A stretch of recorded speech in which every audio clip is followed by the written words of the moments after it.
ત્રીજું પદ શરૂ થાય છે ગાથા નંબર 71. શિષ્ય ત્રીજી શંકા કરે. આત્મા છે, આત્મા નિત્ય છે, એ બંને સમાધાનપૂર્વક સ્વીકારી લે છે, શિષ્ય જેવા ન કર તેવા, અને એ હઠાગ્રહી નથી, મતાગ્રહી નથી, જીદ્દી નથી, જિજ્ઞાસુ છે, અને એને સત્ય સમજાઈ જાય તો એ સત્યનો તથ્ય રૂપે સ્વીકાર કરવામાં કોઈ એને ઓઠ નથી, ખામી નથી, એવી શ્રદ્ધાવાના છે અથવા તો જિજ્ઞાસાવાન છે. તો શિષ્ય શંકા. શિષ્ય ઉવાચ. આત્મા કર્મનો કરતા નથી એમ શિષ્ય કહે છે. કરતા જીવન કર્મનો, કર્મ જ કરતા કર્મ, અથવા સહજ સ્વભાવ કા કર્મ જીવનો ધર્મ. અર્થાત જીવ કર્મનો કરતા નથી, કર્મના કરતા કર્મ છે, અથવા અનાયાસે તે થયા કરે છે એમ નહીં, ને જીવ જ તેનો કરતા છે એમ કહો તો પછી તે જીવનો ધર્મ જ છે, અર્થાત ધર્મ હોવાથી ક્યારેય નિવૃત્ત ન થાય. આ પહેલી શંકા જ સમજવા જેવી છે, ખાસ સમજવા જેવી છે. શિષ્ય સદગુરુદેવ પ્રત્યે શંકા દ્વારા પહેલો જ ઘા કરે છે અત્યારે, કે મૂળમાં જ ઉડાવી દે છે કે જીવ કે આત્મા કર્મનો કરતા નથી. જો આ સાચું હોય તો સાધનાની બધી જાળમાંથી મુક્ત થઈ જવાય કે મૂકો માથાકૂટ. કાંઈ મોક્ષ નથી, કર્મ નથી, આત્મા કરતો નથી, તો અમારે તમામ ધર્મશાસ્ત્રો, તત્વજ્ઞાનના શાસ્ત્રો, સાધનાના શાસ્ત્રો, યોગશાસ્ત્રના શાસ્ત્રો, ધ્યાનના શાસ્ત્રો અને સદગુરુ, પ્રવચનકાર, સ્વાધ્યાયકાર, ભક્તિકાર કોઈની કાંઈ જરૂર નથી. એટલે કે કર્મ જ નથી અને આત્મા કર્મ કરતો જ નથી, તો પછી અમારે મોક્ષના ઉપાયની કોઈ પડી નથી અને અમારે કાંઈ કડાકૂટમાં પડવા જેવું જ નથી. તો કર્મ જ ન હોય તો આ બધો પ્રશ્ન હલ થઈ જાય છે એમ વિચાર કરી લે છે. આ છેડા છૂટકો થઈ ગયો કે અસ્તિત્વ જ નથી કોનું, તો કે કર્મનું, અથવા તો જે કાંઈ છે તે આત્મા કરતો નથી તો કોણ કરે છે, એના સમર્થનમાં આગળ પાછળ વાત કરે છે. કર્મતંત્રનો સ્વીકાર કરે છે, પણ કેવી રીતે છે, તો કે જેમ ટ્રેન મોડી પડે, પ્લેન મોડવું પડે, પરંતુ કર્મતંત્ર, કર્મનું શાસન, કર્મની વ્યવસ્થા, કર્મની કેમેસ્ટ્રી એ ક્યારેય મોડી પડતી નથી. એમ તો જે છે તેમ જ છે, એ બિફોર ટાઈમ પણ આવતી નથી. ઉદયાવલીમાં કર્મો આવ્યા પહેલાં જો નાશ પામે તો બિફોર ટાઈમ આવી ગઈ કહેવાય. બાકી એ કર્મતંત્રમાં કોઈ ઓટ આવતી નથી, કાંઈ ફેરફાર થતો નથી. એક એક સમયમાં કોઈ પણ જીવ, મોટાભાગના જીવ 7 કે 8 કર્મ બાંધતો જ હોય છે અને એની વહેંચણી થયા જ કરતી હોય છે, પરંતુ પોતાને જ ખબર નથી કે કર્મ કોણ બાંધે છે. અહીંયા શંકા કરે છે કે કરતા જીવન કર્મનો, એટલે કે આત્મા કે કરતા એ કંઈ કર્મ બાંધતો નથી તો કેમ થાય છે એ વાત આવે છે. આવા બધા પ્રશ્નો આગળ લઈએ, શંકા લઈએ તે પહેલાં એક પ્રશ્ન એમ થાય કે આ કર્મ એટલે શું? તો કર્મગ્રંથ જે શાસ્ત્ર છે 6 ભાગમાં છે, એ 12મી 13મી સદીમાં શ્રી દેવેન્દ્ર સુરીજીએ લખ્યું છે. એના બધા ભાગના બધી ગાથામાં પહેલું અધ્યયન કે શુભ પ્રારંભ ગણેશાય નમઃ કહીએ તેમ કઈ ગાથા લીધી, તો કે મંગલાચરણમાં જ આખા કર્મશાસ્ત્રનો સાર, કર્મની વ્યાખ્યા આપી દે છે. સિરિવીર જીણમ વંદિય કમ્મ વિવાગમ સમસૌ ઉચ્છમ કિરઈ જીયેણ હેવું એમ જેણમ તો ભન્ન એકમમ. શ્રી મહાવીર સ્વામીને, વર્તમાન સ્વામીને નમસ્કાર કરીને હું કર્મગ્રંથ શાસ્ત્રનો પ્રારંભ કરવાની રજા લઉં છું. અને કેવી રીતે? તો હવે કહે છે કે જે કર્મ છે તે કિરઈ જીયેણ હેવું એમ જેણમ તો ભન્ન એકમમ, એટલે કે જે હેતુઓ વડે ક્રિયા કરાય છે તે કર્મ કહેવાય છે. એમ કરીને કર્મની વ્યાખ્યા આપી દીધી. પરમ કૃપાળુ દેવે તો આપી જ છે કે આત્મ પરિણામની ચંચળ પરિણતિ થવી તેને શ્રી તીર્થંકર કર્મ કહે છે, અને સહજ સ્વરૂપે પરિણતિ થવી તેને શ્રી તીર્થંકર ધર્મ કહે છે. અહીંયા કર્મની વ્યાખ્યા સાથે મતલબ છે. ફરીથી એક વખત દેવેન્દ્ર સુરીજી પ્રમાણે કર્મગ્રંથ મુજબ જીવ દ્વારા હેતુ પ્રાપ્ત કરીને જે કંઈ કરાય છે તે કર્મ છે.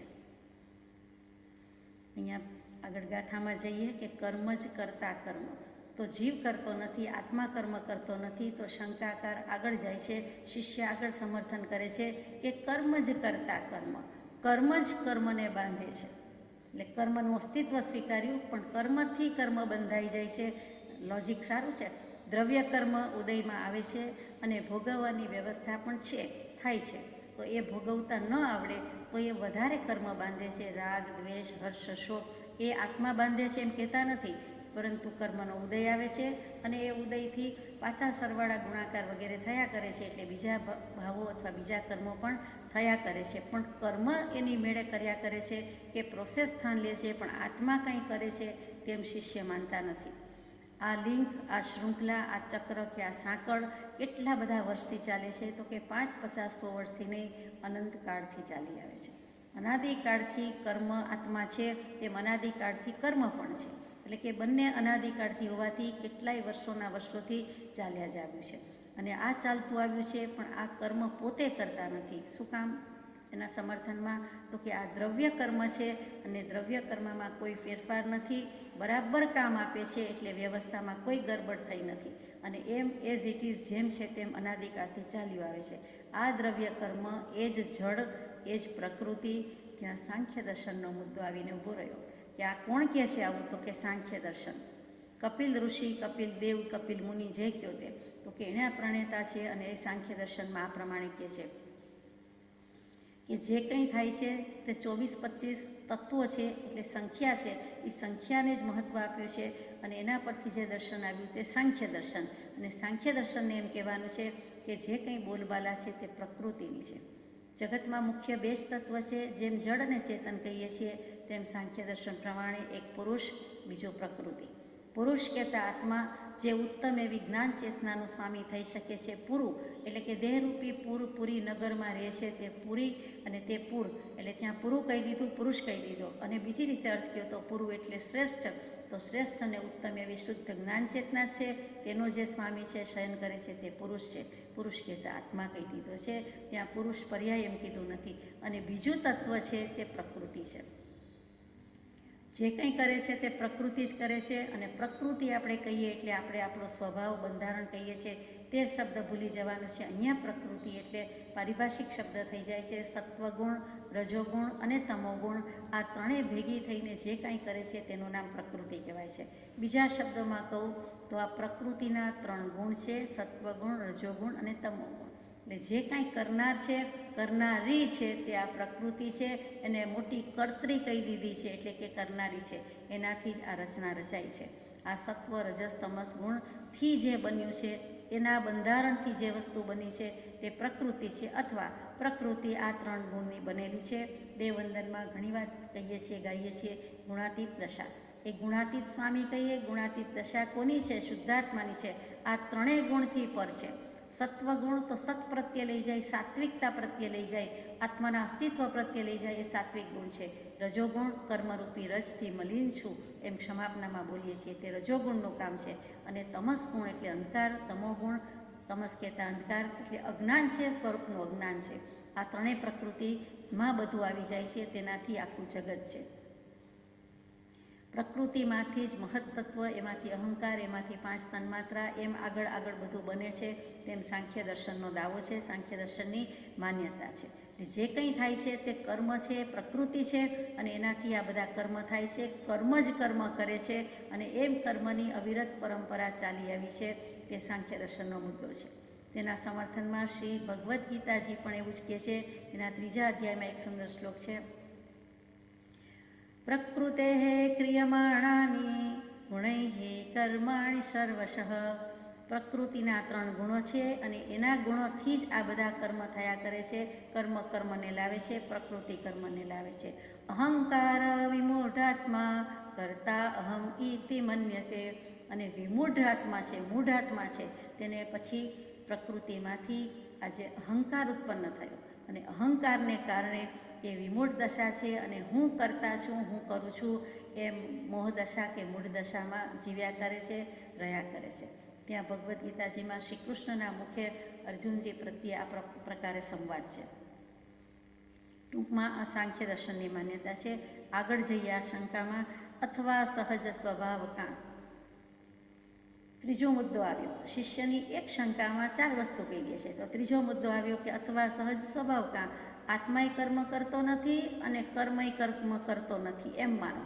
પણ વચ્ચે ત્રીજો ખાટે ચાલો સહજ સ્વભાવ ઉપર ઓળિયો ઘોડિયો જવા દઈએ કે ચાલો આત્માય કર્મનો કરતા નથી અને કર્મ પણ કર્મનો કરતા નથી, પણ સહજ સ્વભાવ એટલે કે સ્વાભાવિક રીતે જ કર્મ થયા કરે છે, ઘટના ઘટ્યા કરે છે, પ્રક્રિયા ચાલુ છે. એ વટલો જે કહી દીધો તે સહજ સ્વભાવની બોલબાલા, સહજ સ્વભાવ બધું કરે છે. આ શંકાકારના મોઢે સહજ સ્વભાવ આવ્યો છે. એટલે અનાયાસપૂર્વક, આયાસ વિના, પરિશ્રમ વિના, પ્રયત્ન વિના બધું સહજ રીતે થયા કરે છે. આપણે કાંઈ કરવાનું નથી, એટલે કે સ્વચ્છંદ પ્રમાદ પોષ્યા સિવાય કાંઈ કરવાનું નથી. બધાને છૂટી આપી દીધી, બધા છૂટા થઈ ગયા, બધા જ ફાયર થઈ ગયા એના જેવું. હવે કોના ઉપર આવ્યું? તો કે એકમાત્ર સહજ ઉપર આવ્યું, એટલે કે સ્વાભાવિક થયા કરે છે. આપણે તો કાંઈ કરવાનું રહેતું નથી, આપણે નિષ્ક્રિય થઈ ગયા. આવો એક માર્ગ છે, આવો એક વર્ગ છે, આવી પણ એક માન્યતા છે. એટલે અથવા સહજ સ્વભાવ કહી દીધું. અને ચોથો મુદ્દો કીધો છે તે કર્મ જીવનો ધર્મ. શંકા જ સમજતા વાર લાગે છે. શંકાકારે ઘણી વાત કહી દીધી છે કે જેમ જ્ઞાન લક્ષણ આત્માનું છે એમ કહો છો, તેમ કર્મ છે એ પણ જીવનું લક્ષણ માનો. કર્મ જ જીવનો ધર્મ, એટલે કે ધર્મ એટલે રિલિજિયન નહીં, ધર્મ એટલે લક્ષણ માનવાનું છે, સ્વભાવ માનવાનું છે. તો એમ હોવું જોઈએ કે કર્મ જેમ કરવા છે એ આત્માનો ધર્મ છે, તો પછી સ્વભાવ હોવો જોઈએ. આત્માનો ધર્મ છે, આત્માનો સ્વભાવ છે કે કાંઈ ને કાંઈ કર્યા કરે, તો તમે એના પર છોડો, સહજ સ્વભાવ ઉપર છોડ્યું. અને પછી કર્મ જ જીવનો ધર્મ છે, એટલે કે આત્મા કર્મથી મુક્ત ન હોય, મુક્ત ન થાય. છેવટ સુધી એની શ્વાસોચ્છ્વાસની ક્રિયા પણ ચાલે છે. એનો અર્થ જ એમ છે કે કર્મ તો જીવને વળગેલા જ છે, એનાથી એ મુક્ત થઈ શકતો જ નથી. એટલે અહીંયા સહજ ઉપર મૂકી દીધું અને એને જીવનો ધર્મ કહી દીધું કે તમે જ્ઞાન ગુણને કહો છો કે આત્માનું લક્ષણ છે, ઉપયોગ આત્માનું લક્ષણ છે, તો અમે એમ કહીએ છીએ કર્મ પણ આત્માનું લક્ષણ છે, જીવનો ધર્મ છે. આપણને માન્યું મનાય એમ નથી. જો ધર્મ જ હોય તો કદી આત્માથી કર્મ છૂટું પડી શકે જ નહીં. એક પરમ કૃપાળુદેવ સદગુરુદેવ તરીકે સમાધાન આપશે ત્યારે વિચારીશું. બાકી આ કોણ માને છે આવું કર્મ એ જીવનો ધર્મ છે? તો કે ત્યાં કર્મ એટલે ક્રિયા, પ્રવૃત્તિ, કાંઈ ને કાંઈ કરવું ગમે છે જીવને, તે કર્મ એ જીવનો ધર્મ છે, એ આશયથી શિષ્ય કરે છે. આપણને પણ એવી શંકા આ રીતે રહેલી છે કે કાંઈક કરવાનું કહો તો ગમે, કે આ પ્રમાણે કરવાનું છે, આટલી માળા ગણવાની છે, આટલા ઉપવાસ કરવાના છે, આટલી આંબીલ કરવાની છે, આટલા એકાસના કરવાના છે, આટલી કલાક આટલા શાસ્ત્રનું વાંચન કરવાનું છે, આટલી કલાક ભક્તિ કરવાની છે, તો ગમે. પણ જો એમ કહીએ કે 5 મિનિટ કાંઈ જ નથી કરવાનું, એવું જીવનમાં 24 કલાકમાંથી એક દિવસમાંથી નીકળે, કે શાંતિથી બેસવાનું છે, વિભાવ પ્રભાવથી મુક્ત થઈને વિચારણા કરવા બેસવાનું છે, તો એ થઈ શકતું નથી. અહીંયા વેદાંતનો પહેલો ભાગ પૂર્વ મીમાંસા છે, તેનો ખાસ દાવો છે, એની આ દલીલ છે. પેલી સાંખ્ય દર્શનની હતી, હવે વેદાંતનો પૂર્વ ભાગ એટલે પૂર્વ મીમાંસા, જૈમિની ઋષિવાળું પૂર્વ મીમાંસા, તેનો દાવો છે કે કર્મ, વ્રત, અનુષ્ઠાન, યજ્ઞ, પ્રવૃત્તિ વગેરે તો કર્યા જ કરવા જોઈએ. તેથી પુણ્ય થાય છે, પુણ્ય બંધાય છે, તેથી સ્વર્ગમાં જવાય છે. અને તેથી જ્યાં સુધી તે ઉદય છે ત્યાં સુધી સ્વર્ગના સુખ ભોગવવાના છે. પછી શિક્ષા મળે છે, સજા ફરમાવે છે, કંઈક પાપદોષ થઈ જાય છે એટલે સજા રૂપે પાછું પશુ પંખી રૂપે કે તિર્યંશ ગતિમાં કે ઝાડપાનમાં આવવું પડે છે. આમ કરીને ત્યાં વૈકુંઠવાસી કે દેવલોકમાં જવાની સુધીની વાત મૂકી છે, એથી વિશેષ કાંઈ નથી. એટલે ખરેખર લોજિકલી સમજાવ્યું છે કે આ બધી કર્મ, ક્રિયા વગેરે કરવું જોઈએ. કરો તેનું પુણ્ય મળે, પુણ્ય મળે એટલે સ્વર્ગે જાઓ, અને સ્વર્ગમાં પણ કેટલાક પાપ દોષ થઈ જાય, ભૂલ થઈ જાય, તેની સજા રૂપે પાછું પૃથ્વી પર અવતરવાનું આવે. સીધી સાદી વાત કહી દીધી છે અને મોટા ભાગની દુનિયા આવું માને છે. આ મીમાંસા છે, પૂર્વ મીમાંસા છે. વેદાંત દર્શનનું આ જે ભાગ છે, આ શાખાને રદિયો આપ્યો છે કૃપાળુદેવ. પછી સમાધાન કરાવે છે ત્યારે બધી વાત લઈએ છીએ.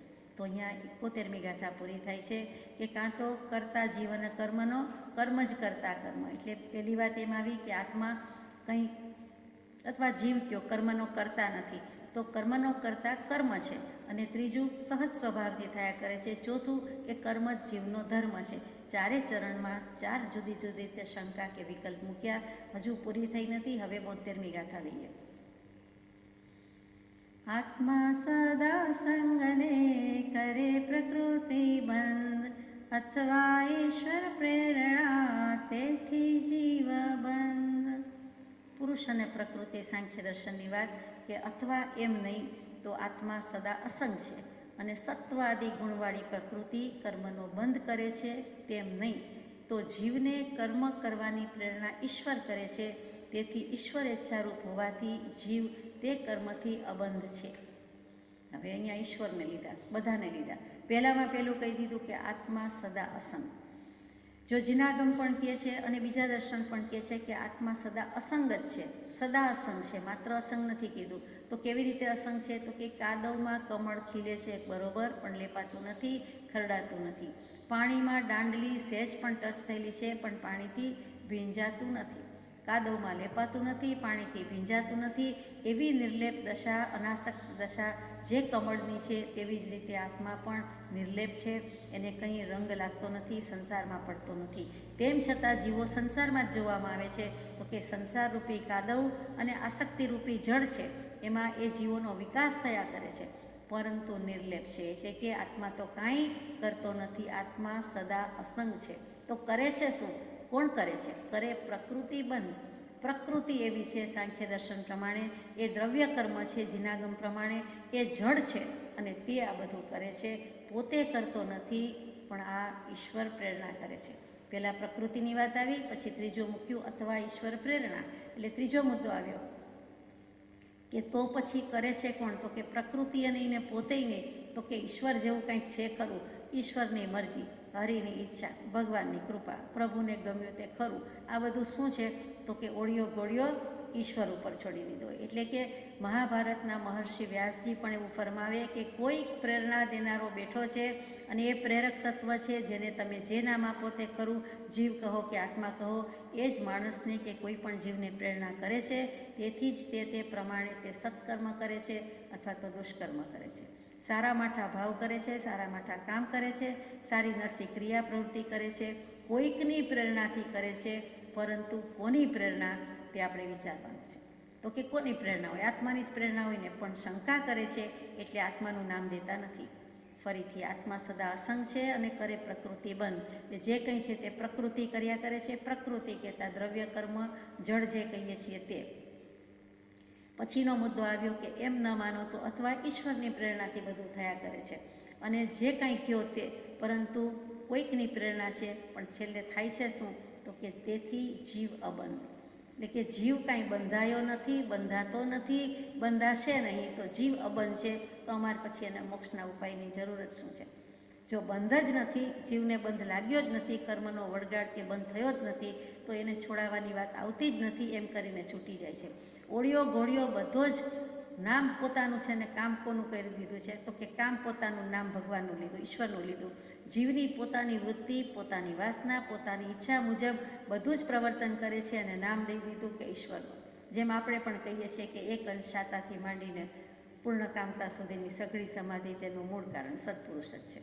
એટલે સારા માટે કહીએ ત્યાં સુધી વાંધો નહીં, ઉપકાર બુદ્ધિથી કહીએ ત્યાં સુધી વાંધો નહીં, પણ ખરાબ પણ બધું ભગવાને જ કરાવ્યું, એને સત્પુરુષની કૃપાથી થયું એમ તો નથી. પરંતુ અહીંયા તો શંકાકાર બરાબર સવાલ ઉઠાવે છે કે તેથી જીવ અબંધ છે, બંધાયો નથી, બંધાતો પણ નથી. આગળ જઈએ 73મી ગાથા. હજુ શંકા જ ચાલે છે. માટે મોક્ષ ઉપાયનો કોઈ નહે તું જણાય, કર્મ તણું કરતા પણ કાને કાને જાય. માટે જીવ કોઈ રીતે કર્મનો કરતા થઈ શકતો નથી અને મોક્ષનો ઉપાય કરવાનો કોઈ હેતુ જણાતો નથી. કાં જીવને કર્મનું કરતાપણું નથી, અને જો કરતાપણું હોય તો કોઈ રીતે તેનો સ્વભાવ મટવા યોગ્ય નથી. આત્મા કર્મનો કરતાય નથી એટલું નક્કી થઈ જાય એટલે આપણે તો મોક્ષની મહેનતમાંથી બચી જઈએ છીએ. કાંઈ કરવા પણ રહેતું નથી. આ કડાકોટ, આ ઉપાધિ, આ જંજાળ કાંઈ સવાલ જ રહેતો નથી. નિરાંતવા જીવી શકીએ છીએ. પહેલાં કાંઈ નહોતા જાણતા તો નિરાંતથી, ચેન વિના, ચેનપૂર્વક સારી રીતે સુખ ચેનથી જીવતા હતા. હવે આ થોડું થોડું જાણવા વાંચવાનું શરૂ કર્યું, સમજવાની શરૂઆત કરી તો આપણને ઉપાધિ લાગે છે. તો અહીંયા કહી દીધું કે માટે મોક્ષ ઉપાયનો કોઈને હેતુ જણાય, મૂકો માથાકૂટ. આપણને માથાકૂટમાં રસ છે, શિષ્યને નહીં હોય તો કાંઈ નહીં. કેમ કે સદગુરુદેવ હમણાં જ થોડીક વારમાં જ આપણને સમાધાનની ગાથામાં લઈ જવાના છે. આ તો એક દલીલ છે કે આત્મા કર્મનો કરતા નથી એટલું નક્કી કરી દો, તમારે મહેનત કરવી નહીં અને મને મોક્ષની જરૂર જ લાગતી નથી. આમ પણ આત્મા અમારો બંધાયો નથી. તો પછી મોક્ષના ઉપાય, મોક્ષની વાત બધી અમને પાયા વિનાની લાગે છે, અર્થ વગરની લાગે છે. હકીકતમાં પોતાની દલીલ અર્થ વગરની છે. કર્મતણું કરતાપણું કાં નહીં જાય. 2 વખત કૃપાળદેવે મૂક્યું. એમની ખૂબી તો જુદી જ છે. કાં તો આ આત્મામાં કર્મનું કરતાપણું નથી, અથવા જો છે એમ માનશો તો સદા કર્મ કર્યા કરે તેવો સ્વભાવ છે, તેવું છે. કર્મતણું કરતાપણું કાં નહીં જાય. ફરીથી કાં એટલે ઓર, આઈધર એન્ડ ઓર કહીએ છીએ એમ. કાં 2 વખત મૂક્યું. જો તમે કર્મનું કરતાપણું છે એમ કહો તો તે જવાના નથી, કોઈ દિવસ જવાના નથી. કર્મ સદાય રહેવાના છે. અને જો આ કર્મનું લફરું લાગી ગયું, કાયમ માટે લાગી ગયું, તો અમે ભલા, અમારો સંસાર ભલો, અમારા કર્મ ભલા અને અમારું પરિભ્રમણ ભલું. અમે અમારી દુનિયામાં રાચીએ છીએ, મોક્ષમાં કંઈ અમને રસ નથી. ભલે સંસાર રહ્યો, ભલે 4 ગતિ રહી, ચેન્જ તો મળવાનો જ છે ને. આ ઘર તે ઘર, આ દેહ તે દેહ, આ ગતિ તે ગતિ, આ યોની તે યોની, ઉપર નીચે વચ્ચે બધા લોક ખુલ્લા છે, તો અમારે બધે જઈ શકાશે. આ શબ્દોની ખૂબીમાં આટલું કહેવું જ છે કે કાં તો કર્મનું કરતાપણું જ નથી અને છે તો કદી જવાનું જ નથી, એમ કરીને શંકા કરે છે. એટલે કે લીવ ઇટ કરીને શંકા કરે, જબરી વાત કરી દીધી છે. આગળ જઈએ. સમાધાન. સદગુરુ ઉવાચ. સદગુરુનો રોલ જ એ છે સમાધાન કરવાનો. કર્મનું કરતાપણું આત્માને જે પ્રકારે છે તે પ્રકારે સદગુરુ સમાધાન કરે છે. 75મી ગાથા છે. હોય અને ચેતન પ્રેરણા કોણ ગ્રહે તો કર્મ, જડ સ્વભાવની પ્રેરણા જુઓ વિચારી ધર્મ. એમણે જ મૂક્યું છે તે વાંચીએ છીએ. ચેતન એટલે આત્માની પ્રેરણારૂપ પ્રવૃત્તિ ન હોય તો કર્મને કોણ ગ્રહણ કરે? જળનો સ્વભાવ પ્રેરણા નથી. જળ અને ચેતન બેયના ધર્મ વિચારી જુઓ. જો ચેતનની પ્રેરણા ન હોય તો કર્મ કોણ ગ્રહણ કરે? અને પ્રેરણા પણ એ ગ્રહણ કરાવવાનો સ્વભાવ જળનો છે જ નહીં. અને એમ હોય તો ઘટ પટ આદિ પણ ક્રોધાદિ ભાવમાં પરિણમવા જોઈએ અને કર્મના ગ્રહણ કરતા હોવા જોઈએ, પણ તેવો અનુભવ તો કોઈને ક્યારેય પણ થતો નથી. જેથી ચેતન એટલે જીવ કર્મ ગ્રહણ કરે છે એમ સિદ્ધ થાય છે અને તે માટે કર્મનો કર્તા કહીએ છીએ. અર્થાત એમ જીવ કર્મનો કર્તા છે. કર્મના કરતા કર્મ કહેવાય કે કેમ તેનું પણ સમાધાન આથી થશે કે જળ કર્મમાં પ્રેરણારૂપ ધર્મ નહીં હોવાથી તે રીતે ગ્રહણ કરવાને અસમર્થ છે અને કર્મનું કરવાપણું જીવને છે, કેમ કે તેને વિશે પ્રેરણા શક્તિ છે. શિષ્યની શંકા તો ઘણી કરી, સારી રીતે કરી. 3 ગાથા પણ એમાં ઘણા મુદ્દા લઈ લીધા, 2 દર્શન લઈ લીધા, સાંખ્ય દર્શન અને જૈમિની દર્શન એટલે પૂર્વ મીમાંસા. પરંતુ એની તત્પરતા પણ થઈ છે. આત્મા છે, આત્મા નિત્ય છે, એ 2 વસ્તુનો સ્વીકાર કર્યો છે. એટલે હવે આત્મા કરતા છે, અથવા તો ત્રીજી જે આ શંકા હતી એમાં પણ એને સમાધાન થવાના પૂરા ચાન્સ છે. એની જિજ્ઞાસા વધતી ચાલી છે, એનો આગ્રહ મોડો પડતો ગયો છે. અમુક આગ્રહ તો નીકળી જ ગયા, 2 શંકા તો નીકળી જ ગઈ. એટલે હવે આગળ જઈએ છીએ કે હોય અને ચેતન પ્રેરણા કોણ ગ્રહે તો કર્મ. જો પ્રેરક તત્વ ન હોય, કોઈ પ્રેરણા જેવો શબ્દ ન હોય, તો હોય અને ચેતન પ્રેરણા એટલે ચેતનની પ્રેરણા ન હોય, આત્માની પ્રેરણા ન હોય, તો કોણ ગ્રહે તો કર્મ, તો કર્મ ગ્રહણ કોણ કરે છે? આપણને પ્રશ્ન થતો જ નથી, પણ સમાધાન છે એટલે આપણે વાંચીએ છીએ કે કર્મને બોલાવ્યા હોય તો આવે છે ને, નહીતર કંઈ થોડા આવે છે. એની પ્રેરણા કરી, આત્માની પ્રેરણા એમ કહેવું એટલે આત્માના ભાવ. અહીંયા અધ્યવસાય, પરિણામ, ભાવ, લેશિયા, વિચાર, ક્રિયા, જે શબ્દ કહીએ છીએ મુખ્ય શબ્દ ભાવ, એ ભાવમાં આવી ગયું. અહીંયા પ્રેરણાનો અર્થ ભાવ છે કે આત્માની પ્રેરણા થઈ, ચાવી ટાઈટ કરી એમ કહીએ. જે શબ્દ કયો તે પ્રવત્તા ઈર, પ્રકૃષ્ટપણે, પ્રાયર ટુ, પહેલું જે છે તે એને ઈર એટલે ગતિ આપે છે, પુશ કરે છે. એટલે પોતે પોતાના વિચારને જન્મ આપ્યો, પોતે એની કાંઈક ક્રિયામાં પ્રવૃત્તિ થઈ, પોતે આગળ વધવાની વાત કરી, પોતે મનમાં કંઈક ભાવ કર્યો, પોતાને પહેલાં અધ્યવસાય થયો, કંઈક પરિણામ બદલાયા. તો એ જે થયું એ કોણે કર્યું? તો કે જીવે કર્યું. ચેતન નથી કરતું તો કરે છે કોણ? એટલે કે એ પ્રેરણા કરનારું કોઈ તત્વ છે એ ચેતન છે. તો કે આપણે કોઈકને જમવા બોલાવ્યા, કંકોત્રી લખી અથવા પ્રસંગ ઉજવવો છે, બધું કર્યું અને મહેમાન આવી પણ ગયા અને પછી ત્યારે વેલકમ ન કરીએ તો ચાલે? અને વેલકમ કરીએ ત્યારે પણ એમ કહીએ કે તમને કોને બોલાવ્યા હતા? તો એ શું કહેવાના છે કે તમે બોલાવ્યા એટલે આવ્યા છીએ, તમે ફોન કર્યો હતો ભૂલી ગયા, તમે ઇન્વિટેશન કાર્ડ મોકલ્યું હતું, તમે પાસ મોકલ્યા હતા એટલે અમે આવ્યા છીએ, આ પ્રમાણે છે. તો તરત આપણને યાદ આવે કે હા મેં બરાબર છે, મેં કર્યું તો છે. તો આપણા બોલાવ્યા આવે છે, તો જીવ કે આત્મા ભાવ કરે છે શુભ કે અશુભ, તો કર્મો બિચારા આવીને વળગે છે. કર્મમાં ખેંચાવાની શક્તિ છે, આકર્ષણ પામવાની શક્તિ છે, પણ આત્મા જો એ પ્રમાણે કરે તો મેગ્નેટ પાસે વસ્તુ એ પ્રમાણે હોય અને લઈ જઈએ, એના એરિયામાં આવી જઈએ, એટલા રેડિયસમાં આવે, વસ્તુ મુકાય તો એ ગ્રહણ કરવાની શક્તિ ધરાવે છે. બાકી કાંઈ આકર્ષણ શક્તિ એનામાં એટલી બધી નથી. તો આત્મા પણ જ્યાં બેઠો છે ત્યાં આજુબાજુથી અનંત કર્મની વર્ગણા સમય સમયે ગ્રહણ કર્યા જ કરે છે. તે ભાવ કયો, તે પરિણામ કયો, અધ્યવસાય કયો, આ ગ્રહણ શક્તિ કયો, એ કોની છે? આત્માની છે, પ્રેરણાની છે. એટલે કે પોતાના શુભાશુભ ભાવ વડે એ કર્યા જ કરે છે. હોય અને ચેતન પ્રેરણા કોણ ગ્રહે તો કર્મ, એટલે કે આત્મા જ કરે છે, બીજો કોઈ કરતો નથી. અંધારું થઈ જાય છે અને આપણને એમ થાય કે લાઇટની જરૂર છે, તો આપણે સ્વિચ કરીએ છીએ. સ્વિચ આપણને બોલાવતી નથી, એ જળ છે. એમાં લખેલું હોય, લેબલ હોય કે કદાચ મને ઓન કરો, અથવા તો આ પ્રમાણે આ બોક્સ છે કે હું સ્વિચ છું, એમ કંઈક એવું બની શકે, પરંતુ પોતે બોલતી નથી, પોતે કહેતી નથી. આપણને અંધારાનું ભાન થવાથી આપણને પ્રેરણા થાય છે, આપણને આપણા જીવ પ્રેરણા કરે છે, આત્મા પ્રેરણા કરે છે, મનને કહે છે, હાથને કહે છે, પગને કહે છે, ઊભા થવાનું કહે છે, હાથ લંબાવવાનું કહે છે, અને સ્વિચ ઓન કરીએ છીએ. એ કર્યા કયા વિના થતું નથી, એ પ્રેરણા થયા વિના કર્મ કે ક્રિયા થતી નથી. જળ તો કે જળમાં એ પ્રેરણા કરવાની શક્તિ નથી. જળ જળ જ છે, જળમાં જાણવાની શક્તિ નથી, તો એ પ્રેરણા કેવી રીતે કરે? એટલે કે બીજા બધા તત્વ કે દ્રવ્ય જળ છે, તેની પ્રેરણાથી થતું નથી. એ લખીને બોલીને રહી જાય. લેબલ ચોંટાડ્યું કોણે? તો કે જીવે, ચેતને. એના ઉપર ફોનની ડાયરી હોય અને કહે એના ઉપર ફોનનું ચિત્ર ચોંટાડીએ, અથવા તો ફોન પર ચિત્ર ચોંટાડીએ કે આ ફોન છે, ડાયરી ઉપર લગાવીએ કે આ ફોનની ડાયરી છે, પણ એ કહેશે, એ લખેલું વાંચશે, તો લખેલું લેબલ લગાવ્યું છે કોણે? કે ભાઈ તમે મારી સાથે બોલો, અથવા તો મને તમે બોલાવો. ડાયરી કે ફોન આપણને કહે છે એમ? તો કે કહેતું નથી. એ વસ્તુ સાધન જોઈને આપણે સમજી જઈએ છીએ, આપણો આત્મા એ પ્રમાણે ઓર્ડર કરે છે. જળને જાણપણું નથી, અને આપણને યાદ કરાવવા માટે તોરણ લટકાવ્યું હોય તો પણ એનામાં એ શક્તિ નથી. એ જીવે લગાવવું પડે છે અને જીવે વાંચવું પડે છે, જોવું પડે છે, ત્યારે એ પ્રમાણે થાય છે. એટલે કે યાદ કરાવવાના નિમિત્ત રીતે મૂક્યું હોય, પરંતુ એ જળ જ છે, એ પોતે જાણી શકતું નથી, પોતે પ્રેરણા કરી શકતું નથી. જળમાં પ્રેરણા આપવાની શક્તિ કે ક્ષમતા છે જ નહીં, ક્ષમતા છે જ નહીં. એનામાં કઈ શક્તિ છે?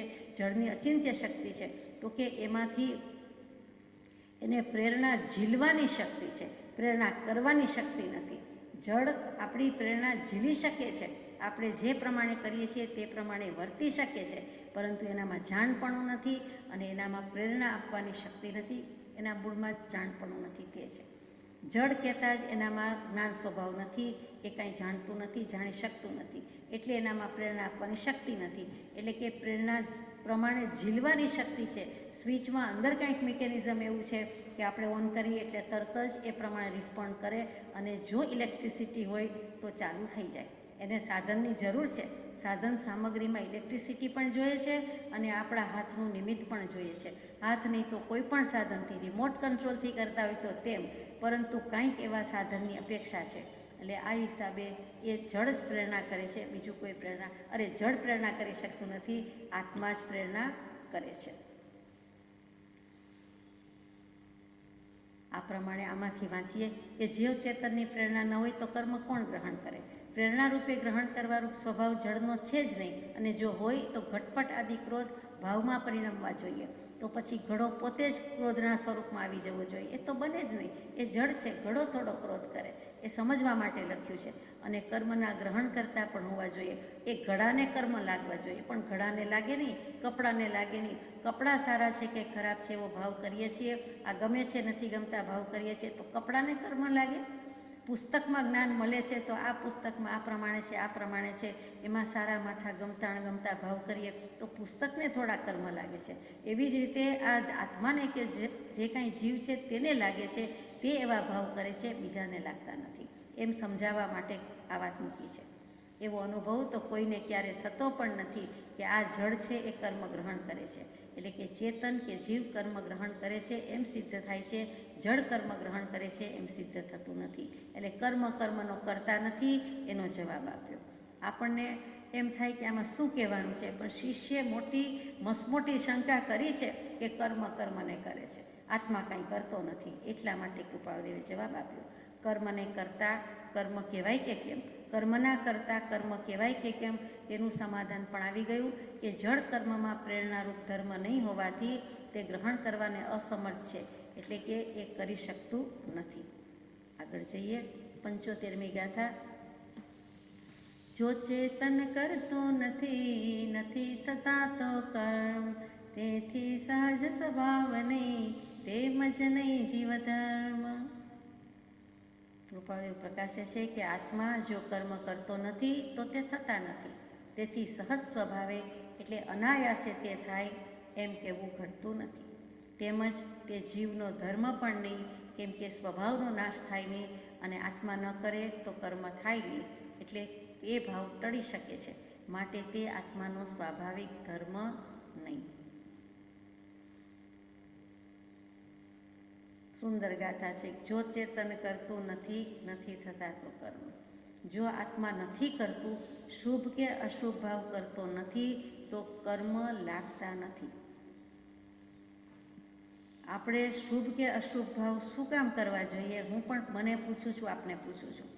જો આટલી સીધી સાદી વાત મોક્ષની હોય કે જો ચેતન કરતું નથી, નથી થતા તો કર્મ, તો આપણે કર્મ શું કામ કરવા જોઈએ? કર્મની વ્યાખ્યા સમજી લીધી. કર્મ શબ્દ વિશે 1 કરોડ ઉપરાંત શ્લોક જીનાગમોમાં છે. એક આગમમાં નથી, પણ 4-5 આગમના ભેગા કરીને 1 કરોડ ઉપર શ્લોક થાય. આ એકમાત્ર કર્મ શબ્દ સમજાવવા માટે શાસ્ત્ર કરતા જ્ઞાની પુરુષોએ આટલી જહેમત ઉઠાવી, મહેનત મૂકી. આપણે એને વાંચવા વિચારવાનો પ્રયાસ કરતા નથી તો કાંઈ નહીં, પણ એક વાક્યમાં સમજી જતા હોઈએ, એક સેશનમાં સમજી જતા હોઈએ કે કર્મ કરવા જેવા નથી અને આપણે કરીએ તો જ થાય છે, માટે આપણે કર્મ કરવા નથી. અને કર્મ શું કામ થાય છે? તો કે શુભાશુભ ભાવથી થાય છે, તો હવે મારે બાંધવા કરવા નથી. આ મોક્ષની ચાવી મૂકી દીધી છે. 3જું પદ ચાલે છે, બહુ મહત્ત્વની વાત છે. 3જું પદ એટલે ખરેખર મહત્ત્વની વાત છે. એમાં મોક્ષની ચાવી જ આવી કે તો પછી કરો જ નહીં ને કર્મ ન કરો તો મોક્ષ છે, થવાનો નથી, સમજાય છે. તેને તે જ ઘડીએ આપણને શુદ્ધ ભાવની સ્પર્શના થઈ જાય છે. જો શુભ ન કરીએ, અશુભ ન કરીએ તો રહ્યા ક્યાં? ભાવ વિનાના, પરિણમન વિનાના તો છીએ નહીં. તો શુભાશુભ નીકળી ગયા, છેદ ઉડી ગયો, ભલે એક સમય પૂરતો, તે ક્ષણ પૂરતો, તો આપણે શુદ્ધ સ્વભાવના ભાનમાં આવ્યા કે નહીં? શુભ ભાવ નથી, અશુભ ભાવ નથી, તો શુદ્ધ ભાવમાં આવ્યા કે નહીં? અને શુભ ભાવ અશુભ ભાવનો ગુણાકાર ભાગાકાર કરવાનો જ નથી, છેદ જ ઉડાડવાનો છે. ઉપલી રકમ નીચલી રકમ ને પછી છેદ ઉડાડી દઈએ છીએ, એટલે કે એક રકમ બીજી રકમ વડે ભાગવામાં આવે છે, એનું નામ ભાગાકાર, અને પછી 0 શેષ વધે છે, શૂન્ય વધે છે. તો સંપૂર્ણ ભાગાકાર કરી દેવા માટે બેઠા બેઠા કર્મ ખપી જાય એવી વાત કરી કે છે જ નહીં એમ માનો, અને બીજું કે જે છે તેને શુભ અને અશુભમાં પરિણમાવો નહીં. સમાધાન 75મી ગાથા છે અને પહેલી જ લીટી છે, પણ ઘણું મોટું કરી દીધું છે અને એ જ કરવાની આજ્ઞા છે. બધું કરીને પણ આ જ કરવાનું છે. તેથી સહજ સ્વભાવ નહીં, તેમજ નહીં જીવ ધર્મ. તો પછી સહજ સ્વભાવ આ પ્રમાણે જ છે, એ સિવાય શું છે? જીવનો સ્વાભાવિક ધર્મ જ આ છે, સહજ સ્વભાવ જ આવો છે. તો કેમ કરતા નથી? ફરીથી વાંચીએ કે આત્મા કરતો નથી કર્મ તો થતા નથી, એટલે સહજ સ્વભાવે અનાયાસે થાય એમ કેવું ઘટતું નથી. એની મેળે કર્મ પરિણમી જતા નથી, આત્મા જ કરે છે. એ સહજ સ્વભાવે કર્મ પરિણમતા નથી, સ્વાભાવિક રીતે પરિણમી જતા નથી. આપણે કરીએ તો થાય, જો કરીએ તો થાય, જો ન કરીએ તો ન થાય. તેમજ નહીં જીવ ધર્મ. જીવનો ધર્મ નથી, જીવનો ધર્મ સહજ સ્વભાવ છે. સહજ સ્વભાવ કર્મનો સ્વભાવ નથી, એની મેળે લાગી જતા નથી, કેમ કે સ્વભાવનો નાશ થાય નહીં. જો કર્મનો સ્વભાવ લાગવાનો જ હોય તો હંમેશા લાગ્યા જ કરે. આત્માનું કંઈ કરવા પણ રહ્યું જ નહીં. ખરેખર કર્મ કરતા નથી, આત્મા જ કરે છે. આત્મા ન કરે તો કર્મ ન થાય, અને જો કરે તો થાય. માટે આ ભાવ ટાળી શકાય એમ છે. અને આત્મા આ રીતે વર્તે તો આત્માના સ્વાભાવિક ધર્મમાં, સ્વભાવના ભાનમાં મૂકી દેવાય, મૂકી જવાય, મૂકી આવીને ઊભો રહી જાય છે.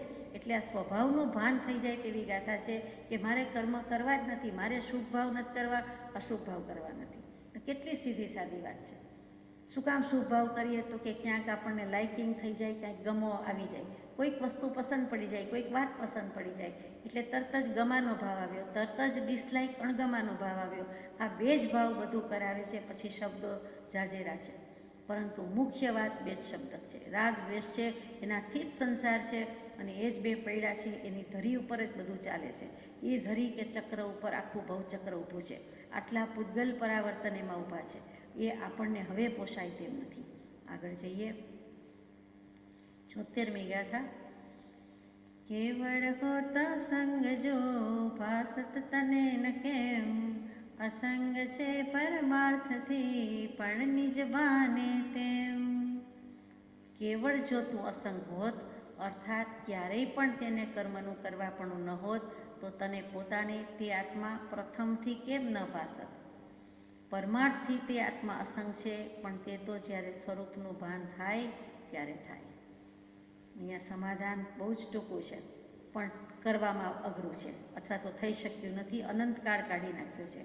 ફરીથી કેવળ હોત અસંગ જો, આત્મા સદા અસંગને કરે પ્રકૃતિ બંધ. સાંખ્ય દર્શનવાળાને જડબાતોડ જવાબ આપ્યો છે કે તમે કહો છો કે આત્મા અસંગ છે, જે કંઈ થાય છે તે પ્રકૃતિ કરે છે, તો ભાસત તને ન કેમ. તો તને તારા આત્માનું અસંગ સ્વરૂપ આજ સુધીમાં અનાદિકાળથી પરિભ્રમણ કરે છે અને હજી અનંતકાળ કરીશ, તને કેમ ભાસ્યું નથી.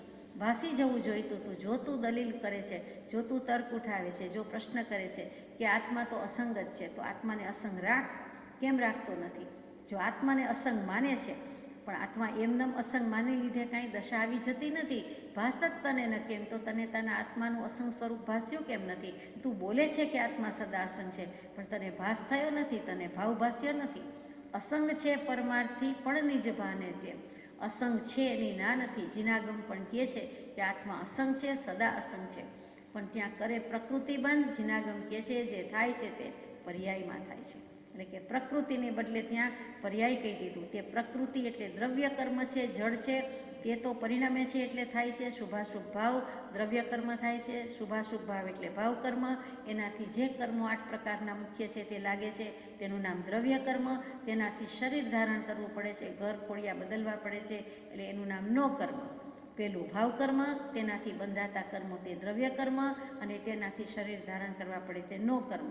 એટલે આ ભાવ કર્મ, દ્રવ્ય કર્મ, નો કર્મનું સ્વરૂપ સમજી લે.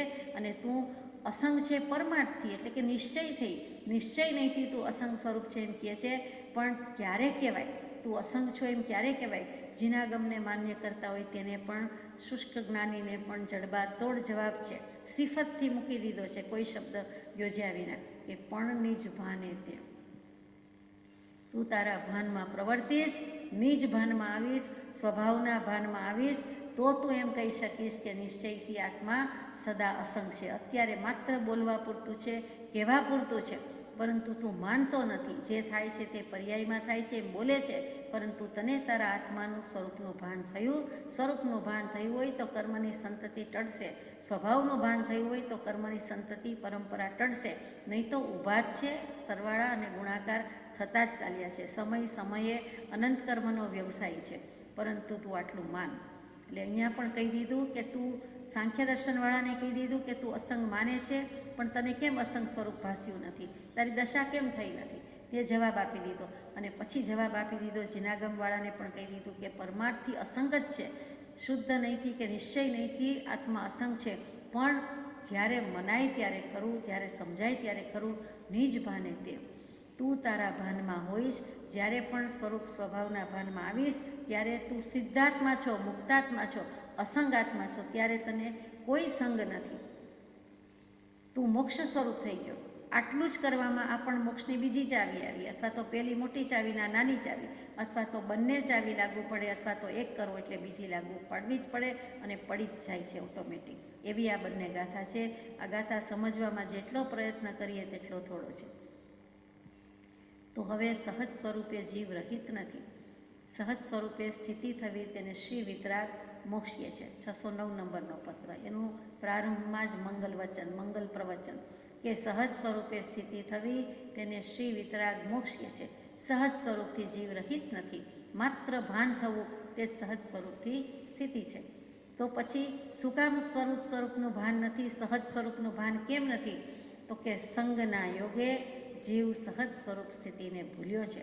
એક પછી એક બોલ વાંચજો. 12-14 બોલ છે, એમાં પહેલો, બીજો ને ત્રીજો બોલ આવ્યા. કે પેલી મોક્ષની વ્યાખ્યા કહી દીધી. પછી કે આપણી પાસે સહજ સ્વરૂપ તો છે, તો આપણને કેમ મોક્ષ સ્વરૂપ લાગતું નથી? તો કે એમાં સ્થિતિ કરી નથી, ટક્યા નથી, ગયા જ નથી ને ટક્યા જ નથી. છે તો આપણી પાસે જ. બે પગ તો છે પણ એના પર ઊભા રહીએ તો કહેવાય ને કે સ્થિર થયા, દોડ્યા કે ઊભા રહ્યા. પણ પગ વાળીને બેસી ગયા છે, પણ પછી ઊભા થઈએ અને બે પગ સ્થિર હોય તો કહીએ કે હવે ઊભા રહ્યા, ઊભા થયા, હવે સ્થિર છીએ. પછી તો કે પછી હવે દોડવું હોય તો દોડી શકાય, ચાલવું હોય તો ચાલી શકાય. તેમ અહીંયા પણ કહી દીધું કે જીવ સંગના યોગે સહજ સ્વરૂપની સ્થિતિને ભૂલ્યો છે. એનો મોટો દોષ શું થઈ ગયો કે પેલી તો ખબર જ નથી કે મારી પાસે જ મોક્ષ છે. આ સહજ સ્વરૂપના ભાનમાં આવવું એટલે મોક્ષ જ છે, મોક્ષ સ્વરૂપ છું એ ખબર નથી. સદગુરુના યોગે કે પ્રાપ્તિથી આટલી ખબર પડી તો હવે માનવાની વાત તો કે હું માનું પણ છું કે તેમ જ છે. તો કારણ શું છે, એનું ડાયગ્નોસિસ શું થયું અને નિવારણ શું છે, તો કે સંગના યોગે તું સહજ સ્વરૂપને ભૂલ્યો છે. એટલે સંગ ભાવ તો છે જ, અને સંગ એટલે આપણે હંમેશા સાથ, સહચાર્ય, સાહચર્ય, કંપની, સોબત એને જ માન્યું છે. અહીંયા સંગ એટલે આસક્તિ, અહીંયા સંગ એટલે રાગાદિક ભાવ, રાગાદિક બુદ્ધિ, અને એમાંથી નવરા પડ્યા નથી. રાગ દ્વેષની ગાડી ભેગી રાખવી છે અને કહીએ કે હું તો અસંગ, આત્મા સદા અસંગ. તો એમ ચાલે બાલે નહીં, પોતાના ભાનમાં આવે. પોતાના ભાનમાં જ્યારે આવે છે ત્યારે સ્વભાવમાં નથી રાગ, નથી દ્વેષ. એટલે એને સિદ્ધાર્થમાં કહ્યો જેટલો સમય સ્વભાવના ભાનમાં છે ત્યારે મુક્ત છે, મોક્ષ સ્વરૂપ છે, મૂર્તિમાન મોક્ષ તે સત્પુરુષ છે. એ નમ્રતાની મૂર્તિ, લાઘવ મૂર્તિ, પ્રજ્ઞા પુરુષ, પણ સાથે સાથે શું છે તો કે મૂર્તિમાન મોક્ષ તે સત્પુરુષ છે. એ પ્રત્યક્ષ પ્રગટ મોક્ષનું સ્વરૂપ છે અને તેને સત્પુરુષ કે સદગુરુદેવ કયા છે. પેલાને તો જીનદેવ કહીએ છીએ, સતદેવ કહીએ છીએ. એટલે અસંગ છે પરમાર્થી પણ નિજ ભાને તે. મુખ્ય વાત એ આવી પોતાના ભાનમાં આવવું જોઈએ. પોતે બકરો બકરી નથી, પોતે સિંહનું બચ્ચું છે. એ જે દૃષ્ટાંત આપ્યું છે તે એટલું જ લાગુ પડે છે કે પોતાના સ્વરૂપનું ભાન થાય છે. કોણ કરાવે છે? શ્રી સદગુરુદેવ કરાવે છે. ત્યાં તો એને બીજો સિંહ જોઈને લાગ્યું અને એમાં પણ ન સમજાયું. પોતે પોતાને ન જઈ શક્યો, ન જોઈ શક્યો. પાણી પીવા ગયો અને પાણીમાં પ્રતિબિંબ જોઈએ તેવું પડે નહીં, તેમ છતાં લાગ્યું સરખું પડે નહીં. તેમ છતાં લાગ્યું કે હું અને સામે જોઉં છું તે સિંહ સરખા છે, હું અને આ બકરા સરખા નથી. જ્યાં જન્મી ગયો, જન્મ્યા પછી ઉછર્યો છું એટલે મને એ બધાના સંગ ભાવથી હું બકરો છું એમ લાગે છે. હું જળ કર્મ છું એમ મને લાગે છે, અને ખરેખર તેમ છે તો કે નથી. હું આત્મા છું, કર્મ જળ છે, હું ચૈતન્ય છું. એમ બકરાના બચ્ચાને પણ જો બુદ્ધિ ઓછી કહેવાય તો પણ સમજાઈ ગયું કે હું તે નથી, મારું સ્વરૂપ શુદ્ધ સિંહ જેવું છે. તો સિંહના આત્મા જેવું બળવાન છે એવું જ ભગવાન આપણને કહે છે કે આપણું સ્વરૂપ પણ આવું શુદ્ધાત્મા જેવું જ છે, પરમાત્મા જેવું જ છે, પણ ભાન થવું જોઈએ. અને એટલે શિષ્યના મોઢે છેલ્લે બોધબીજ પ્રાપ્તિ કથનમાં પરમ કૃપાળુદેવ આત્મસિદ્ધિ શાસ્ત્રમાં જ ગવડાવે કે સદગુરુના ઉપદેશથી આવ્યું અપૂર્વ ભાન, નિજપદ નિજમાં હી લયું, દૂર થયું અજ્ઞાન. તો સ્વરૂપનું અજ્ઞાન છે, અભાનપણું છે, એ ભાન કરાવે છે. આગળ જઈએ. કરતા ઈશ્વર કોઈ નહીં, ઈશ્વર શુદ્ધ સ્વભાવ, અથવા પ્રેરક તે ગણીએ ઈશ્વર દોષ પ્રભાવ. હવે કરતા કોણ છે ને કોણ નથી? જગતનો અથવા જીવોના કર્મનો ઈશ્વર કરતા કોઈ છે નહીં. શુદ્ધ આત્મ સ્વભાવ જેનો થયો છે તે ઈશ્વર છે, અથવા તેનો જેવો પ્રેરક એટલે કર્મ કરતા ગણીએ તો તેને દોષનો પ્રભાવ થયો ગણાવવો જોઈએ. માટે ઈશ્વરની પ્રેરણા જીવના કર્મ કરવામાં પણ કહેવાય નહીં. જે શંકા હતી કે ઈશ્વર પ્રેરણા કરે છે એટલે અમે કર્મ બાંધીએ છીએ, મારે આમ નહોતું જ કરવું પણ ખબર નહીં મેં આમ કેમ કર્યું, મારે આમાં ઝંપલાવવું જ નહોતું, મારે આવું ખોટું કામ, ખોટી ક્રિયા, ખોટી પ્રવૃત્તિ, ખોટો ભાવ કરવો જ નહોતો, પણ મારાથી થઈ ગયો. શું કામ? તો કે ખબર નહીં, બીજું મન માનતું જ નથી. મન એક જ છે, પરંતુ પરમાં રોકાયેલું મન છે અને આપણે ભગવાન ઉપર દોષ દઈ દેવો છે. કામ પોતાનું કરે છે, પોતાની ઈચ્છા વૃત્તિ વાસના પ્રમાણે, પરંતુ કહી દે છે કે ભગવાને આમ કરાવ્યું, મને કાંઈક એવી પ્રેરણા થઈ કે તું આ સારું કામ કર, સારું કામ કર. પ્રેરણા કરાવવાવાળો કોઈ નથી. પ્રેરણા પોતાને પોતાની જ છે, પોતાનું જ પ્રેરક બળ છે. છતાં આપણે કહી દઈએ છીએ કે કંઈક બળ એવું છે, કંઈક તત્વ છે કે મને પ્રેરી રહ્યું છે. તો એ પ્રેરી રહ્યું હોય તો પોતાના પૂર્વભવના કર્મ પ્રેરી રહ્યા છે. ઉદયમાં આવ્યા એટલે એવા અશુભ વિચાર પણ આવે છે, સંકલ્પ વિકલ્પ પણ આવે છે, એ ભૂલી જાય છે જે, અને ઈશ્વર ઉપર ઓળિયો ઘોળિયો કરી નાખ્યો છે. જે કાંઈ ઢોળી દીધું છે તે ઈશ્વર ઉપર ઢોળી દીધું. તો હવે કૃપાળુદેવ સમજાવે છે કે જો તમે અનાયાસથી તે કર્મો થતા હોય એમ કહ્યું છે તે વિચારીએ. અહીંયા તો પાછો બીજો મુદ્દો આવી ગયો કે સહજ રીતે થયા કરે છે, સહજ રીતે નથી. ઈશ્વરની પ્રેરણાથી જ કર્મ થાય છે. તો ઈશ્વરની વ્યાખ્યા કોણ? તો શું કરી? તો કે કંઈ જગત કરતા છે, અથવા તો આપણા કર્મ બાંધે છે, આપણું ભરણ પોષણ કરે છે, આપણા કર્મનો નાશ કરે છે, એમ તો નથી. આપણને પોતાને બનાવે છે, બ્રહ્મા વિષ્ણુ ને મહેશ, એટલે કે આત્માને જાણે કે બનાવ્યા, સર્જન કર્યું, એટલે બ્રહ્મા કહી દીધા. પ્રજાપતિ કુંભાર માટીમાંથી ઘડાનું સર્જન કરે તેમ શું બ્રહ્મા માણસો બનાવે છે, કે શું પશુ પંખી બનાવે છે, કે ઝાડપાન બનાવે છે? કોઈ એવો બનાવનારો પુરુષ નથી. કરતા પુરુષ છે જ નહીં. જગત સૃષ્ટિનો કોઈ એવો કરતા પુરુષ નથી અને નથી જ. જીનાગમનો પાયાનો સિદ્ધાંત કે આવું કોઈએ બનાવ્યું નથી. સૃષ્ટિકર્તા તરીકે ઈશ્વરની માન્યતા આપણને માન્ય જ નથી. જે માને છે તેને વિચારવા જેવું છે કે કોઈ ભગવાન એવા નવરા નથી આપણા માટે રાગ દ્વેષ રહિત થઈને મોક્ષમાં માલતા હોય. તે ભગવાન આપણા માટે આ દુનિયા રચે, અને એમ જ હોય તો એ સૃષ્ટિકર્તાને પણ કોણે બનાવ્યો? એને કોણે બનાવ્યો? એ ભગવાન થયા, એને કોણે બનાવ્યો છે? એ પહેલાં તો ભગવાન નહોતા ને, તો એને કોણે બનાવ્યો? તો એની પહેલાંના ભગવાને એમ પણ નથી. એ રીતે કંઈ સર્જન થતું જ નથી, એટલે બ્રહ્માની માન્યતા નથી. વિષ્ણુ કે ભરણ પોષણ પાલન પોષણ કરે છે, એમ પણ ભગવાન બધાનું ભરણ પોષણ પાલન પોષણ કરવાના નથી. કોઈના કર્મના અકાઉન્ટ્સ કે બુકકીપિંગ ભગવાન કરતો નથી, એ પણ યાદ રાખવા જેવું છે.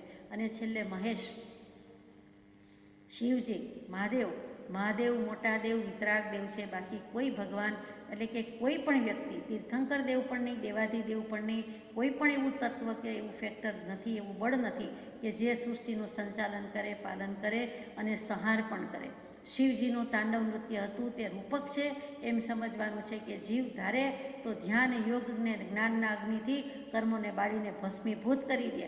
અનંતકાળથી અનાદિકાળથી બાંધતા હતા એ કર્મનો મોટો પ્રલય કરી નાખે, કર્મ ચકનાચૂર કરીને મોક્ષમાં જઈ શકે છે તેમ કહેવું છે. બાકી મહેશ નામની કોઈ એવી રીતે બ્રહ્મા વિષ્ણુ મહેશ નામનું તત્વ એવી રીતે માનતા નથી. સૃષ્ટિનો કર્તા તરીકે ઈશ્વર નથી. તો જીનાગમ ઈશ્વર કોને કહે છે?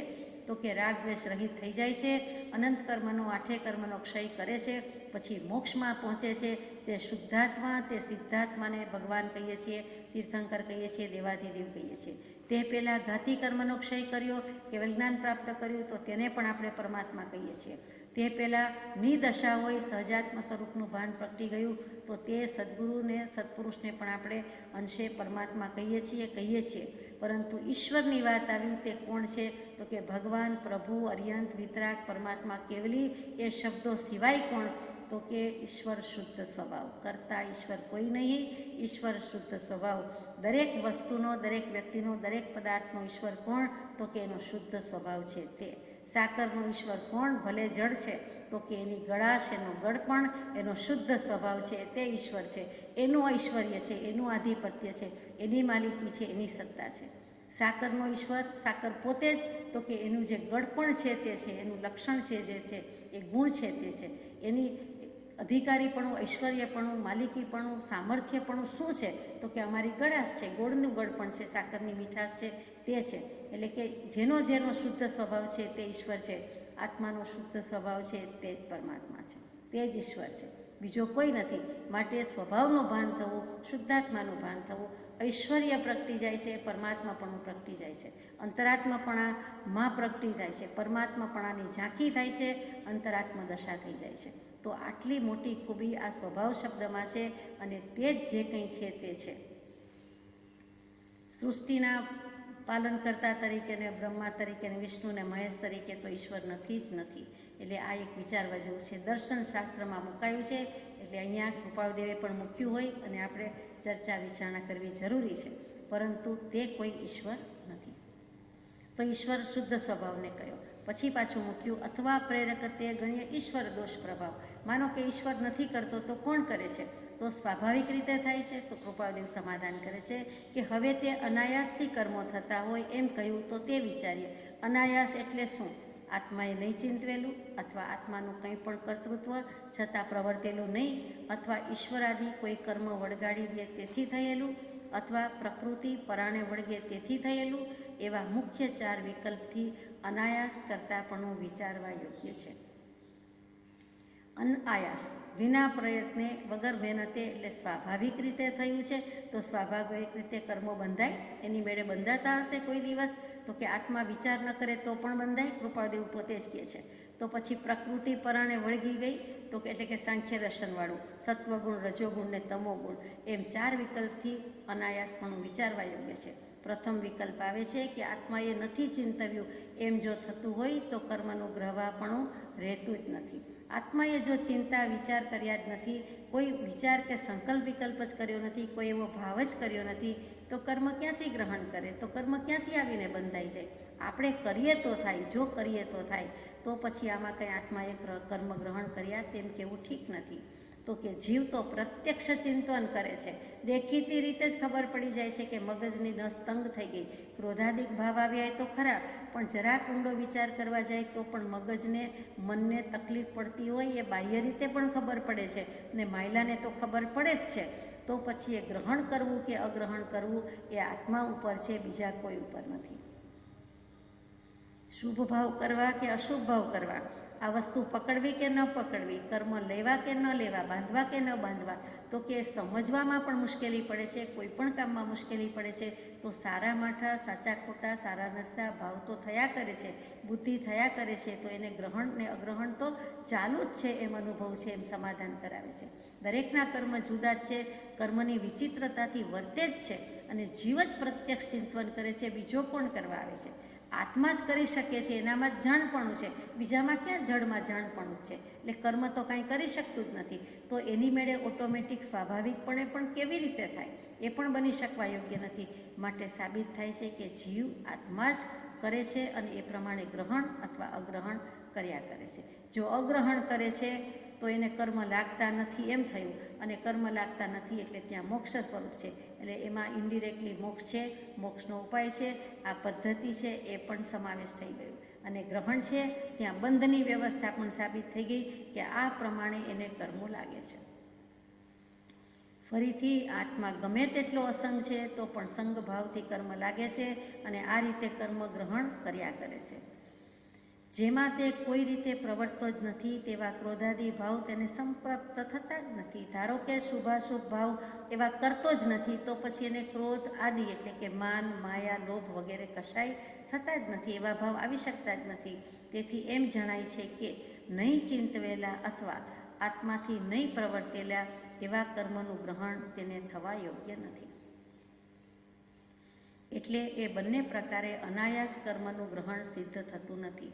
પોતે વિચાર કરેલા કર્મો ગ્રહણ કરતો નથી, અને નહીં વિચાર કરેલા કર્મો પણ ગ્રહણ કરતો નથી. જ્યારે વિભાવ દશામાં છે ત્યારે જ કર્મનું ગ્રહણ કરે છે, સ્વભાવ દશામાં કર્મ ગ્રહણ કરી શકતો નથી. એટલે કે બંને રીતે આત્મા જ છે એ જ કરી શકે છે, બીજો કોઈ કરતો નથી. સ્વભાવ વિભાવ દશા કોને થાય? આત્માની થાય છે. તો આત્મા સ્વભાવમાં છે તો કર્મ ગ્રહણ કરતો નથી, વિભાવમાં છે તો કર્મ ગ્રહણ કરે છે. એટલે કે અનાયાસ રીતે થતું નથી, આત્માની ભાવથી થાય છે, આત્માની પ્રેરણાથી થાય છે. ઈશ્વરની પ્રેરણા પણ નથી, સ્વાભાવિકપણે પણ નથી, આત્મા પોતે જ કરે છે. ત્રીજો પ્રકાર કે ઈશ્વર આદિ કોઈ કર્મ વળગાડી દે તેથી અનાયાસ કર્મનું ગ્રહણ થાય છે એમ કહીએ તો તે પણ ઘટતું નથી. પ્રથમ તો ઈશ્વરનું સ્વરૂપ નિર્ધારવું ઘટે છે, અને એ પ્રસંગ પણ વિશેષ સમજવા યોગ્ય છે. તથાપિ અત્રે ઈશ્વર કે વિષ્ણુ આદિ કર્તાનો કોઈ રીતે કદાચ સ્વીકાર કરી લઈએ છીએ અને તે પર વિચાર કરીએ છીએ. હવે કૃપાદેવ કહે છે, તમે રાજી ચાલો, શિષ્યને ખુશ કરે છે કે ધારો કે આમ થાય, જો કે અમે એવું માનતા નથી, પણ તું કહે છે તો અમે ઈશ્વરને જગત કરતા ગણીને, કર્મનો કરતા ગણીને વિચાર કરવાનું કહે છે. બાકી ઈશ્વર વગેરે કર્મ વળગાડી દે, ચોંટાડી દે કે ઢગલો મૂકી દે, ટોપલો ઊંધો વાળી દે એમ છે નહીં. કોઈ પ્રકારનું એવું ગ્લુ આવતું નથી, કોઈ પ્રકારનું એવો મેજિક આવતો નથી કે ત્રીજી વ્યક્તિ આપણને કર્મ વળગાડી દે કે ચોંટાડી દે. આપણે જમીએ તો આપણા પેટમાં જાય છે, આપણા વતી કોઈ જમતું નથી, આપણા વતી કોઈ ભોગતા થતો નથી, તો આપણા વતી કોઈ કરતાય થતો નથી. આત્મા કરે તો થાય, બીજો છે ન કરે. મારા કર્મ હું બાંધું અગર છોડું, આપના કર્મ આપ બાંધો અગર આપ છોડો. ઘણી વખત કહેવામાં આવે કે તું મારે શરણે આવી જા એટલે હું તારા બધા કર્મો લઈ લઉં છું અને તને મોક્ષ અપાવીશ. ગીતાજી જેવી ગીતાજી, ભગવદ્ ગીતાજી, ઘણી ગીતાજી છે એટલે ભગવદ્ ગીતાજી કહેતા શ્રી કૃષ્ણજી અને અર્જુનજી વચ્ચેનો સંવાદ છે તે ગીતાજી 18 અધ્યાય 700 શ્લોક. એમાં 18 અધ્યાયમાં છેલ્લે શું કહી દીધું? સર્વધર્માન પરિત્યજ્ય મામેકમ શરણમ વ્રજ અહમ ત્વા સર્વ પાપેભ્યો મોક્ષયિષ્યામિ મા શુચઃ. હે શ્રી કૃષ્ણ, હે અર્જુનજી, એમ કહે છે શ્રી કૃષ્ણ ટુ અર્જુન કે મારે શરણે આવી જા, બધા ધર્મને છોડીને, એટલે બધી ફરજ બધું છોડીને તું મારે શરણે આવી જાય, હું તને સર્વ પાપથી મુક્ત કરીશ. જુદી રીત છે કહેવાની. સદગુરુદેવ પણ એમ જ કહે છે, પણ એમ કહે છે કે અનન્ય શરણના આપનાર એવા શ્રી સદગુરુદેવને અત્યંત ભક્તિથી નમસ્કાર. તારા વિભાવ પરભાવ કશાય ભાવ બધું છોડી દે, એટલે તને તારું જ શરણ છે. અને તે રીતે અમે કહીએ છીએ કે તું તારાથી જ મોક્ષ પામીશ, તું સમજશે તો મોક્ષ પામીશ, તું જ તારો ગુરુ છે. વ્યવહારથી તું મારે શરણે આવ કે મને કહે તો વાંધો નથી, પણ નિશ્ચયથી તો તું જ તારું સ્વરૂપ સંભાળી લે, તું જ તારું ફોડી લે અને તું જ તારા મોક્ષ જતો રહે. હવે અહીંયા ઈશ્વરની કેવી રીતે વ્યાખ્યા છે તે વિચારીએ કે જો ઈશ્વરાદિ કર્મનો વળગાડનાર હોય તો જીવ નામનો વચ્ચે કોઈ પણ પદાર્થ રહ્યો નહીં. ઈશ્વર આવ્યું અને કર્મો આવ્યા, એમાં વચ્ચે આત્માએ તો કાંઈ કરવા પણ આવ્યું જ નહીં. કેમ કે પ્રેરણા આદિ ધર્મે કરીને તેનું અસ્તિત્વ સમજાતું હતું કે કોઈક પ્રેરક તત્વ ચાલક બળ છે અને તેનું નામ આત્મા છે. એ અસ્તિત્વ અમે એમ સ્વીકાર કરતા હતા. ત્યાં આત્માનું અસ્તિત્વ સ્વીકાર્યું છે તો આમાં તો આત્માનું અસ્તિત્વનો છેદ ઉડી જાય છે કે પ્રેરણા કરનારો કોઈ રહ્યો જ નહીં. તો પછી પ્રેરણાદી તો ઈશ્વરકૃત ઠર્યા, ઈશ્વરના ગુણ ઠર્યા કે ઈશ્વર ત્રીજી કોઈ વ્યક્તિ છે અને તેની પ્રેરણાથી આ બધું થાય છે. તો આત્મા ક્યાં બહાર ગયો, ગામ ગયો, અથવા એની પ્રેરણા ક્યાં ગઈ? તો બાકી એવું જીવનું સ્વરૂપ શું રહ્યું કે જેને જીવ એટલે આત્મા કહીએ? તો પછી આત્મા કહેવાનો અર્થ જ શું છે? જીવનું સ્વરૂપ જ શું રહ્યું? આપણને આખાને આખી બાદબાકી કરી નાખી તો પછી કહેવાનો અર્થ શું છે? આખું શરીર હોય એમાં હાથ કાપી નાખ્યા, પગ લઈ લીધા, માથું, મગજ, કિડની, આંગળી, નખ બધું ઉતારી લીધું, પછી આપણે કહીએ ચામડી ઉતરી ગઈ. તો આપણે કહીએ કે નહીં કે બાકી શું રહ્યું? હવે બધું જ ગયું. તો એવી રીતે આત્માનું જે મુખ્ય લક્ષણ છે એ જાણપણાનો સ્વભાવ છે, એ પ્રેરણાનો સ્વભાવ છે, ભાવ કરવાનો જે ક્રિયા છે, કર્મ છે, એ તમે બધું જ લઈ લીધું. તો આત્માનું સ્વરૂપ કહેવું કેવી રીતે? ઉપયોગ આત્માનું લક્ષણ છે અને આત્માનો ઉપયોગ, આત્માની સ્ફૂર્તિ, સ્ફૂર્ણા, પ્રેરણા તમે લઈ લીધી, ઈશ્વરના નામે કરી દીધી, ઈશ્વર ઉપર જ બધું આપી દીધું. જો એ જ કરનારો કહી દીધો તો આત્માએ કરવાનું શું છે? તો આત્મા અને જળનો જે જુદારી હતી, જે ભિન્ન ભાવ હતો, એ ગયું ક્યાં? જ્યાંથી જીવ અને જળ જુદા પડતા હતા તે ઉપયોગ નામનું લક્ષણ ધરાવતો આત્મા, એની સ્ફૂર્ણા ગઈ ક્યાં? એનો ઉપયોગ ક્યાં ગયો? એ તત્વ ક્યાં ગયું? તો કે જીવ એટલે આત્મા, એનું એવું સ્વરૂપ શું બાકી રહ્યું કે જેથી કરીને તમે એને ઉડાડી દો છો? અને એને ઉડાડી દેશો તો જીવ તો ઉડી જ ગયો, આત્મા ગયો જ. એટલે કર્મ ઈશ્વર પ્રેરિત નહીં, પણ આત્માના પોતાના જ કરેલા હોવા યોગ્ય છે.